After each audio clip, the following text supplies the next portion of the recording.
Hola, soy Benjamín Ugalde, profesor de Filosofía de la Universidad de Chile. Hoy vamos a revisar brevemente la obra de Karl Menger, el economista y filósofo austriaco. La idea es hacer un recuento general de su pensamiento para hacerse una perspectiva lo más amplia y al mismo tiempo detallada posible. ¿Ya? Karl Menger básicamente es un autor cuya preocupación tiene dos grandes aspectos. Por una parte, la economía política, todo lo que es los conceptos generales de la ciencia económica, el valor, la teoría del valor, la teoría de precios, la teoría de las instituciones sociales, ¿no? Y también un aspecto metodológico, ¿ya? Es decir, cómo se debe enfocar el estudio de las ciencias sociales y de la ciencia económica en particular. Menger escribió fundamentalmente dos grandes obras, ¿ya? La primera son los principios de economía política, ¿ya? Este texto está en Unión Editorial, está en la edición de Unión Editorial. Este texto contiene la teoría económica de Karl Menger, ¿ya?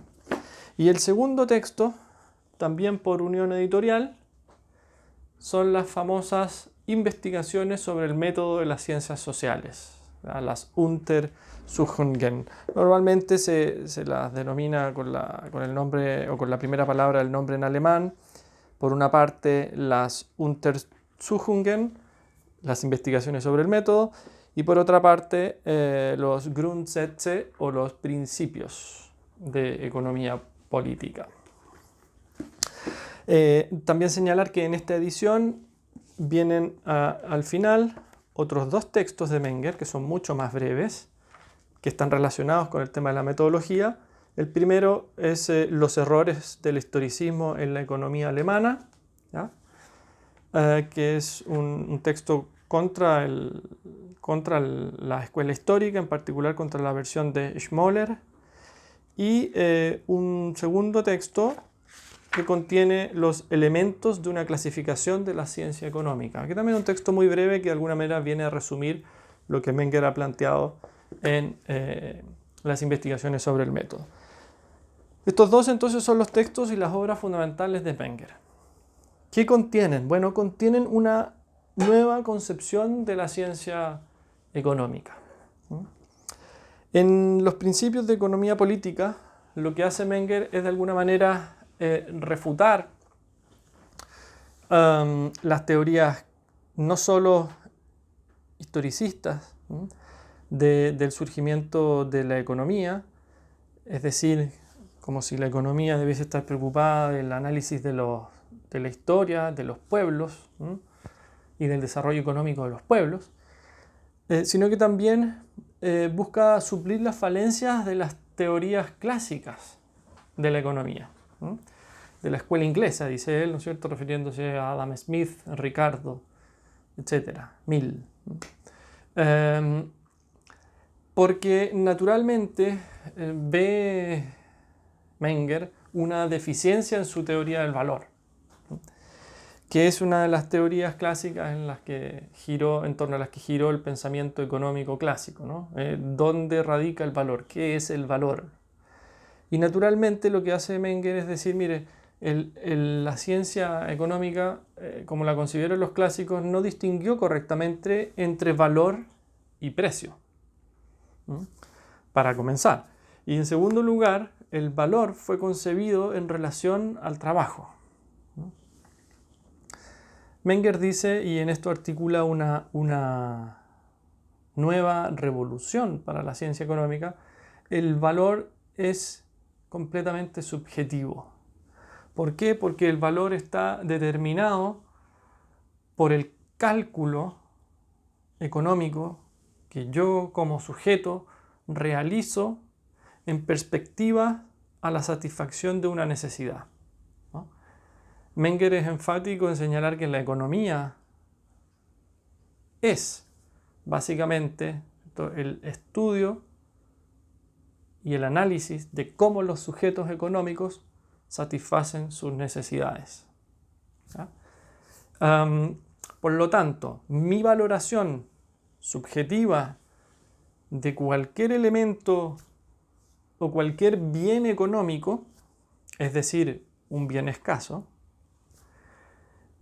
va a estar determinada por el cálculo que yo realizo en relación a si ese bien logra satisfacer o no una determinada necesidad.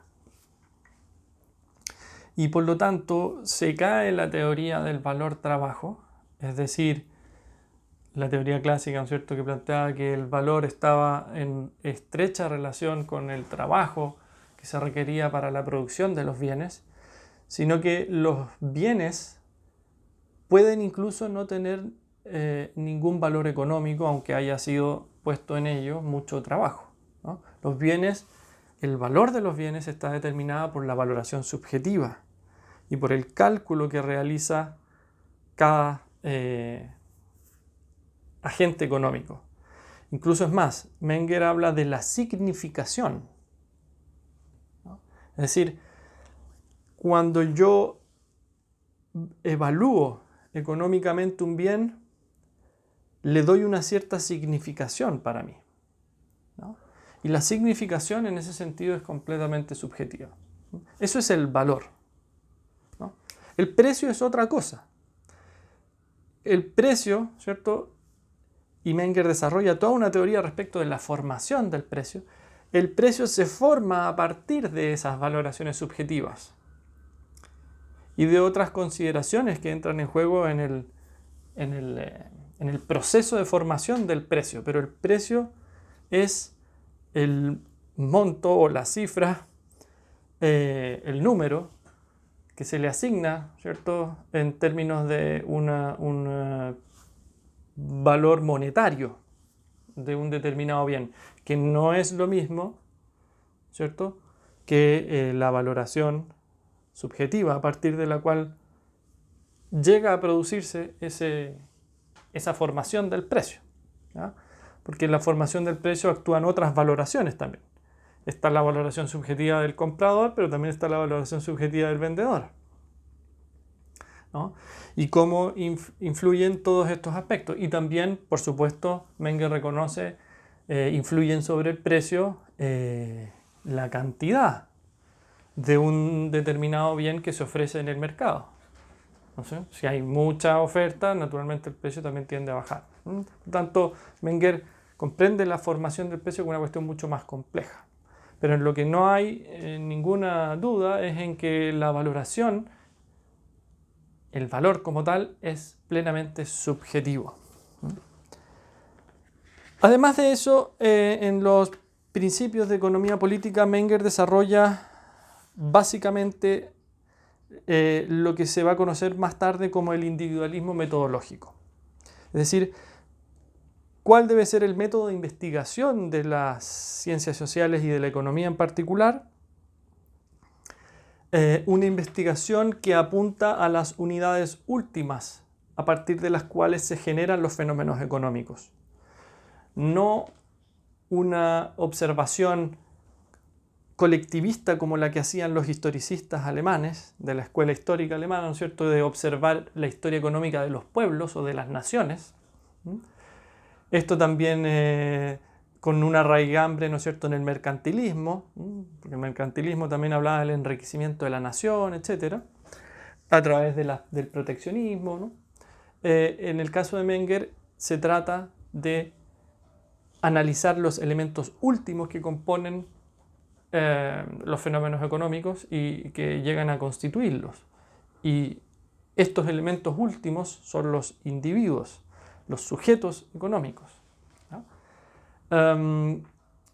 Por lo tanto, esto más tarde se va a entender como el individualismo metodológico. El primero que introduce la frase es un economista también de origen austriaco, Schumpeter, ¿ya?, que fue discípulo de Menger y de la escuela austriaca. En particular, Schumpeter estudió con von Warburg y Wieser, ¿ya? Pero naturalmente que estaba influido por Menger. Y él también a su vez va a influir a Max Weber, ¿no? Por lo tanto, el individualismo metodológico como metodología de la investigación de la ciencia social se lo debemos a Carl Menger, aunque él no acuñó la frase como tal. Él más bien se refería a un método atomista de la investigación, a un método compositivo, es decir, desmenuzar los elementos que constituyen los fenómenos económicos a sus más simples, y rechazó con mucha fuerza, lo hace en los principios y también en la investigación sobre el método, rechazó toda aproximación colectivista, ¿ya? Negándole al pueblo deseos, necesidades, etc. Los deseos, las necesidades las tienen los individuos, no los pueblos, básicamente. Por lo tanto, tenemos ahí dos grandes aportes, todo lo que es la teoría subjetiva del valor y también el individualismo metodológico como método de aproximación de la ciencia económica, como método de estudio. Y tenemos un tercer elemento fundamental desarrollado en los principios de economía política, que es lo que se conoce como el marginalismo, ¿no? O lo que posteriormente un discípulo de Menger, Wieser, va a acuñar como la utilidad marginal, ¿no? La teoría de la utilidad marginal. Es decir, esto básicamente consiste en que, dado que la economía está relacionada con la satisfacción de necesidades, cuando tenemos o cuando actuamos para satisfacer una necesidad, la primera unidad que consumimos como bien o que adquirimos cumple una función. La segunda unidad que adquirimos va a cumplir una función menor. O se va a llegar a un umbral en donde la satisfacción ya va a estar, o más bien la necesidad ya va a estar satisfecha. Por lo tanto, la utilidad, es decir, la satisfacción de la necesidad, va a ir decreciendo en la medida en que las unidades van aumentando. Por ejemplo, si yo tomo un vaso de agua, tal vez no satisfago completamente la sed. Tomo un segundo, tomo un tercero, y ya en el cuarto ya no necesito más. Por lo tanto, el quinto vale menos que el primero y el segundo, y así va decreciendo esta utilidad. Esta es una concepción que desarrollaron también Walras y Jevons en paralelo,